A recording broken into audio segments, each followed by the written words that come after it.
नमस्कार, स्वागत है आप सभी का परीक्षा कैंपस के ऑनलाइन प्लेटफॉर्म पर। हमारा आधुनिक भारतीय इतिहास का जो क्लास चल रहा था उसमें हमने महत्वपूर्ण यूरोपीय कंपनियों जैसे ईस्ट इंडिया कंपनी अंग्रेज़ों की, फ्रांसीसियों की ईस्ट इंडिया कंपनी और पुर्तगाल की महत्वपूर्ण कंपनियों तथा गवर्नर जनरल के संबंध में हमने डिटेल से देखा था। आज की क्लास में हम लोग महत्वपूर्ण बंगाल के नवाब तथा इन यूरोपीय कंपनियों की बंगाल में नीतियों के विषय में डिटेल से पढ़ेंगे। तो चलिए बिना विलंब के आज की इस सेशन की शुरुआत करते हैं।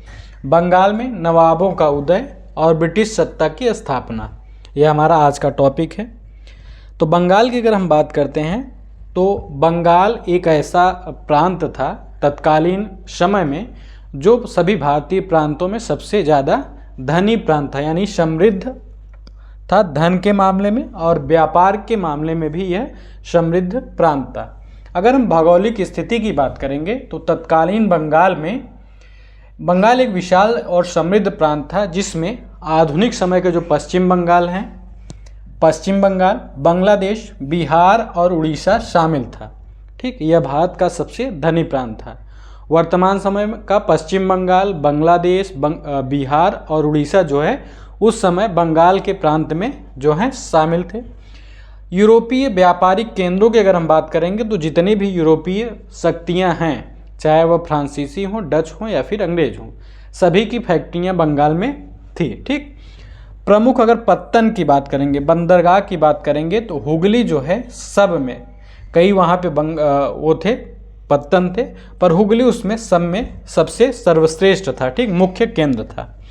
अंग्रेज़ों की अगर फैक्ट्रियों की बात करेंगे तो पहली फैक्ट्री अंग्रेज़ों की जो है 1651 ईस्वी में, ठीक, 1651 ईस्वी में स्थापित हुई थी। मैंने बताया था बंगाल का जो सूबेदार था शाह शुजा, ठीक, पहली फैक्ट्री बंगाल का सूबेदार शाह शुजा की अनुमति से स्थापित की गई थी। ठीक, किसकी अनुमति से? शाह शुजा कौन था? बंगाल का सूबेदार था। प्रारंभिक घटनाओं की अगर हम बात करेंगे तो डॉक्टर बॉटन जो हैं उन्होंने शाही वंश की एक महिला का सफलतापूर्वक इलाज किया था। इलाज के सिलसिले में मिला था जिसमें 3000 रुपये वार्षिक के बदले में बंगाल, बिहार और उड़ीसा में मुक्त व्यापार यानी कस्टम फ्री ट्रेड की अनुमति मिली थी। तो चलिए आगे देखते हैं। बंगाल में ब्रिटिश प्रभाव का विस्तार। जमींदारी अधिग्रहण 1698 ईस्वी की घटना है। तत्कालीन समय में अजीमुस्सान जो कि बंगाल का सूबेदार था, अजीमुस्सान, इसने ईस्ट इंडिया कंपनी को सुल्तानाती, कोलकाता तथा गोविंदपुर की जमींदारी प्रदान की। तो मैंने पहले बताया था, अगली जो इसके पहले वाली क्लास थी अंग्रेज़ों से संबंधित, इसके पहले फ्रांसीसियों की क्लास थी, उसके पहले अंग्रेज़ों की। तो उसमें मैंने बताया था कि जो आधुनिक कोलकाता है उसकी स्थापना सुल्तानाती, कोलकाता और गोविंदपुर, इन तीनों गांवों को मिलाकर के की गई थी। इन्हीं तीनों गांवों को मिलाकर आधुनिक कोलकाता की नींव पड़ी जो बाद में ब्रिटिश सत्ता का प्रमुख केंद्र बना। तो अभी मैंने जो बताया था फर्रुखशियर का शाही फरमान 1717 ईस्वी में मिला था। इसमें क्या प्रावधान थे? इस फरमान के द्वारा अंग्रेजों को मात्र 3000 रुपये वार्षिक कर के बदले बंगाल में कर मुक्त व्यापार करने की व्यापक छूट मिली थी, जिसे ओर्म, ठीक, जिसे मैग्ना कार्टा कहा जाता है। इस फरमान को किसने मैग्ना कार्टा कहा था? तो ओर्म महोदय, ठीक, ओर्म महोदय जो कि एक इतिहासकार थे, इन्होंने इस छूट या फरमान को कंपनी का मैग्ना कार्टा कहा था। अंग्रेजों को नवाब के साथ उनके संघर्ष का एक प्रमुख कारण बना कौन? ये जो मैग्ना कार्टा था, क्योंकि कंपनी के कर्मचारी इस छूट या दस्तक का निजी व्यापार के लिए उपयोग करते थे। ठीक, यानी एक छूट या दस्तक मिली थी जिसके क्या कहते हैं, जिसकी वजह से कोई भी अंग्रेज व्यापारी जो है वह ईस्ट इंडिया कंपनी की तरफ से, स्वयं का व्यापार नहीं बल्कि ईस्ट इंडिया कंपनी की तरफ से व्यापार कर सकता है। अगर ईस्ट इंडिया कंपनी व्यापार करती है तो उसे कहीं भी पूरे बंगाल में कोई भी टैक्स नहीं देना होगा, परंतु जो छूट मिली थी उसी का दुरुपयोग करते थे अंग्रेज जो व्यापारी थे। ये अपने निजी व्यापार, एक तो ईस्ट इंडिया कंपनी की तरफ से व्यापार कर रहे हैं, दूसरा ये लोग अपना खुद का भी व्यापार करते थे।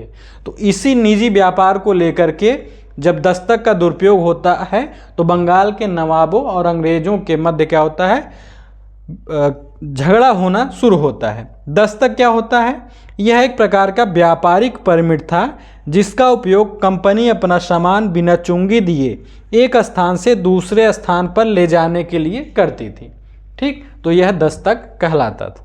आगे देखते हैं, बंगाल के नवाब, अगर नवाबों की बात करते हैं तो इनसे प्रश्न आता है, खास करके प्रश्न आते हैं मिलान करने वाले समय को लेकर के, या फिर देता है कि क्रम बताने में कि इसके बाद कौन नवाब बना था। तो पहला बंगाल का जो नवाब था मुर्शिद कुली खान। ठीक, पहला नवाब मुर्शिद कुली खान बना, जो 1717 से 1727 तक इनका कार्यकाल था। फिर उसके बाद शुजाउद्दीन बनते हैं 1727 से 1739 तक। फिर तीसरे जो नवाब होते हैं सरफराज खान। सरफराज का समय है 1739 से 1740। फिर चौथे नंबर पर बनते हैं अलीवर्दी खां, 1740 से 1756 इनका समय है। फिर पांचवें जो हैं सिराजुद्दौला, महत्वपूर्ण है 1756 से 57, आप इसी में प्लासी के युद्ध को फिर देखेंगे। फिर उसके बाद छठवें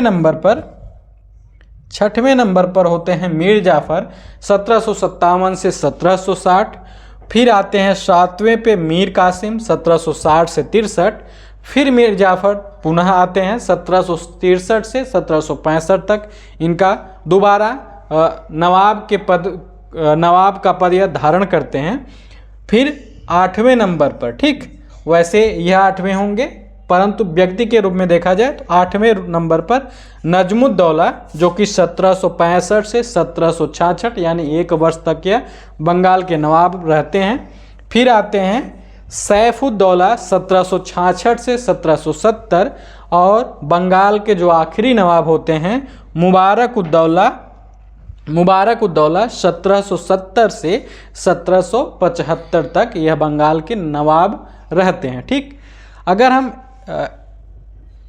महत्वपूर्ण बात को देखेंगे तो बंगाल की राजनीतिक अस्थिरता और तेजी से बदलते सत्ता समीकरण को यह समय रेखा यानी यह जो नवाबों का कार्यकाल है वह दिखाता है, विशेषकर 1757 के बाद जब अंग्रेज किंगमेकर की भूमिका में आ जाते हैं। तो 1757 में क्या होता है, प्लासी का युद्ध सिराजुद्दौला के समय में होता है। ठीक, तो सिराजुद्दौला तक तो ठीक था। फिर सिराजुद्दौला के बाद जो बंगाल के नवाब बनते हैं वह अंग्रेज़ों की सहायता से बनते हैं। चलिए अब इन नवाबों से महत्वपूर्ण प्रश्नों तथ्यों को देख लेते हैं कि क्या तथ्य हैं जो हमारे एग्जाम में पूछे जाते हैं। पहले नवाब हैं मुर्शिद कुली खां। इनको बंगाल में स्वतंत्र राज्य का संस्थापक भी माना जाता है। किसको? मुर्शिद कुली खान को। बंगाल में स्वतंत्र राज्य की नींव मुर्शिद कुली खान ने रखी, जो कि मूल रूप से यह दक्षिण भारत के एक ब्राह्मण थे। ठीक, मुर्शिद कुली खान कौन थे? दक्षिण भारत के ब्राह्मण थे। बंगाल में आकर के यह इस्लाम धर्म को अपना लेते हैं। प्रारंभिक नियुक्ति की बात करते हैं तो 1700 ईस्वी में बादशाह औरंगजेब द्वारा सीधे नियुक्त, ठीक, बादशाह औरंगजेब द्वारा सीधे तौर पर नियुक्त बंगाल के अंतिम नायब सूबेदार थे। ठीक, इनके बाद केंद्र सरकार यानी दिल्ली से कोई भी व्यक्ति सीधे नियुक्त नहीं हुआ था। तो अंतिम नायब सूबेदार बंगाल के थे 1700 ईस्वी में बादशाह औरंगजेब के द्वारा। ठीक, इन्होंने क्या किया था, इनके समय की महत्वपूर्ण घटनाएं क्या थी? इन्होंने राजधानी का स्थानांतरण किया। क्यों किया? अजीमुस्सान इसके साथ मतभेद के कारण मुर्शिद कुली खान ने 1704 ईस्वी में अपना दीवानी दफ्तर ढाका से मकसूदाबाद स्थानांतरित कर दिया, जिसका नाम बाद में मुर्शिदाबाद रखा गया। ठीक, कहाँ से? ढाका से मकसूदाबाद अपने दफ्तर को इन्होंने स्थानांतरित किया। उसी मकसूदाबाद का नाम बाद में मुर्शिदाबाद कर दिया गया। ठीक, इसको ध्यान में रखिएगा। 1717 ईस्वी में मुगल सम्राट फर्रुखशियर ने मुर्शिद कुली खां को बंगाल का पूर्ण सूबेदार यानी गवर्नर के रूप में नियुक्त किया। ठीक, बंगाल का पूर्ण सूबेदार यानी गवर्नर के रूप में इनको नियुक्त किया। किसने? फर्रुखशियर ने। इसके बाद उसने नाजिम व दीवानी के पद को एक कर दिया और बंगाल में वंशानुगत शासन की शुरुआत की। वह मुगल बादशाह द्वारा सीधे तौर पर नियुक्त बंगाल का अंतिम गवर्नर भी था। ठीक, तो बंगाल का अंतिम गवर्नर अगर पूछेगा तो मुर्शिद कुली खान और औरंगजेब द्वारा सीधे तौर पर नियुक्त अंतिम नायब सूबेदार भी मुर्शिद कुली खां था। आगे देखते हैं, इनके समय मुर्शिद कुली खां के द्वारा या इनके समय बंगाल के प्रशासन या राजस्व में महत्वपूर्ण क्या सुधार किए गए, इनसे भी प्रश्न पूछे जाते हैं। इन्होंने राजस्व में सुधार किया, उसका क्या उद्देश्य था? उसका उद्देश्य था कि बंगाल में राजस्व की वसूली को सुदृढ़ करना, यानी बड़े पैमाने पर राजस्व उनको प्राप्त हो। इसके लिए इन्होंने 3 कार्य किए। एक क्या किया? पहला, इन्होंने खालसा भूमि का विस्तार किया। जागीर भूमि के एक बड़े हिस्से को खालसा या शाही भूमि में परिवर्तित कर दिया। ठीक, यानी जो भूमि थी जो जागीरों के अधीन थी उसको खालसा यानी शासक शाही वंश के अंतर्गत इन्होंने लाया। दूसरा इन्होंने कार्य किया था इजारेदारी प्रथा को बढ़ावा दिया। इजारेदारी प्रथा क्या होती थी? यह होता था कि राजस्व वसूली के लिए ठेकेदारी प्रथा यानी इजारेदारी, राजस्व की वसूली के लिए ठेकेदारों को इन्होंने अधिकार दे दिया। तीसरा इन्होंने क्या किया था? इन्होंने किसानों की सहायता की, किसानों को तकावी ऋण यानी खेती के लिए अग्रिम ऋण की भी सुविधा प्रदान की। ठीक, तो इसको ध्यान में रखिएगा। इन सुधारों का परिणाम क्या होता है? इन सुधारों का परिणाम यह होता है कि इनके समय में फार्मिगर जो एक रिपोर्ट आई थी, ठीक, फार्मिगर की एक रिपोर्ट आई थी जिसके अनुसार इन सुधारों की वजह से जो बंगाल का राजस्व है वह वार्षिक बढ़ करके लगभग 1.5 करोड़ रुपए हो गया। ठीक, वह वार्षिक जो है बंगाल का राजस्व बढ़ करके 1.5 करोड़ रुपए हो गया।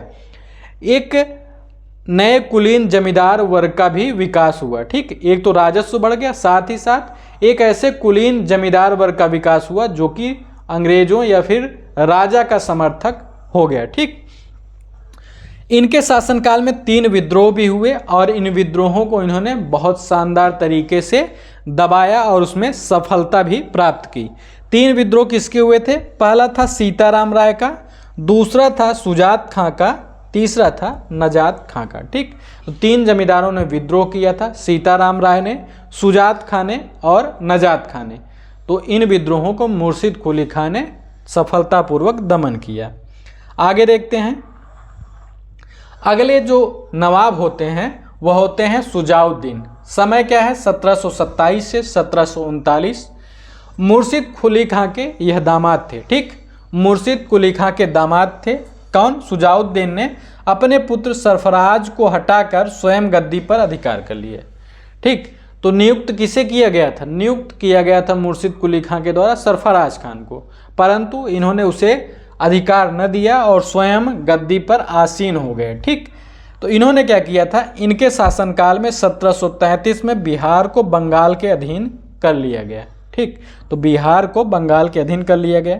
इनके समय की प्रमुख नियुक्तियों की बात करेंगे तो अलीवर्दी खान, जिसको आप लोग आगे पढ़ेंगे, उसकी नियुक्ति इन्होंने 1732 ईस्वी में बिहार के नायब सूबेदार यानी डिप्टी गवर्नर के रूप में किया था। अलीवर्दी खान की नियुक्ति सुजाउद्दीन ने 1732 में बिहार के नायब सूबेदार यानी डिप्टी गवर्नर के रूप में किया था। फिर इनके बाद इनके बेटे आते हैं सरफराज खान।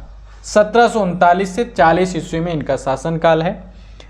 सुजाउद्दीन का पुत्र एक अयोग्य और विलासी शासक था। ठीक, तो यह सुजाउद्दीन का पुत्र था जो कि एक अयोग्य और विलासी शासक था। इसके समय में एक युद्ध होता है, महत्वपूर्ण है, इसको ध्यान में रखिएगा।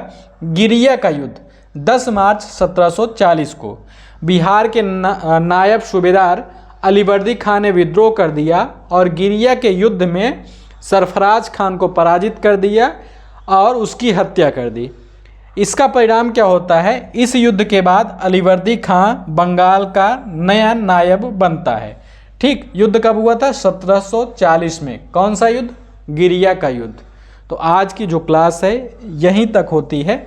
इसके बाद जो हमारा महत्वपूर्ण नवाब या गवर्नर होगा वह होगा अलीवर्दी खान। तो अलीवर्दी खान के विषय में हम अगली क्लास में डिटेल से पढ़ेंगे। मिलते हैं आप सभी से अगली क्लास में, तब तक के लिए धन्यवाद।